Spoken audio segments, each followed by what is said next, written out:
Hello बच्चों, let's set a given question. The question says two electric dipoles of dipole moments 1.2 10 raised to minus 30 and 2.4 10 raised to minus 3 coulomb meter are placed in two different uniform electric field of field strength 5 into 10 raised to 4 Newton per coulomb and 15 into 10 raised to 4 Newton per coulomb respectively. The ratio of maximum torque experienced by the electric dipoles will be 1 by x. The value of x is dash.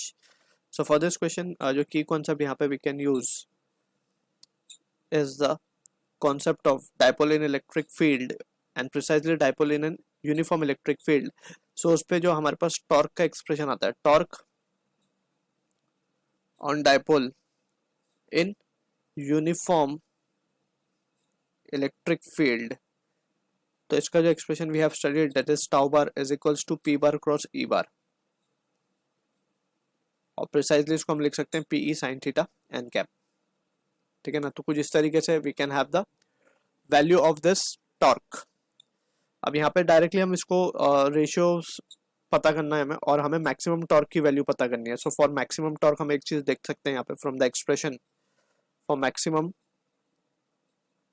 Torque theta has to be pi by 2, क्योंकि sign 90 की value ही 1 होती है. Maximum value is sine 1 of sine 90.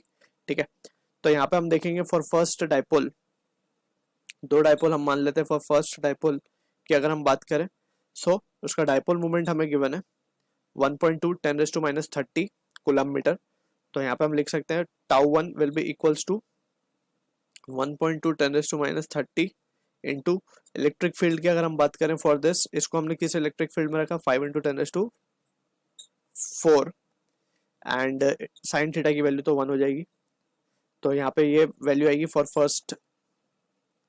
For second dipole की अगर हम बात करेंगे तो सिंपली हम क्या लिख पाएंगे इसको, tau 2 will be equals to, इसकी वैल्यू है 2.4 10 raise to minus of 3 into, और इसकी वैल्यू है 15 into 10 raise to 4 newton coulomb. इसको सेकेंड. अब हमें इन दोनों का रेशियो चाहिए simply. So we can say therefore tau 1 by tau 2 will be equal to, यहाँ से जो चीज़ें कैंसिल आउट हो रही होंगी 10 raise to minus 3 10 raise to minus 4 ये सब कैंसिल हो जाएगा, और ये बचेगा 1.2 इंटू 5 डिवाइडेड बाई 2.4 इंटू 15. तो ये आ जाएगा हमारे पास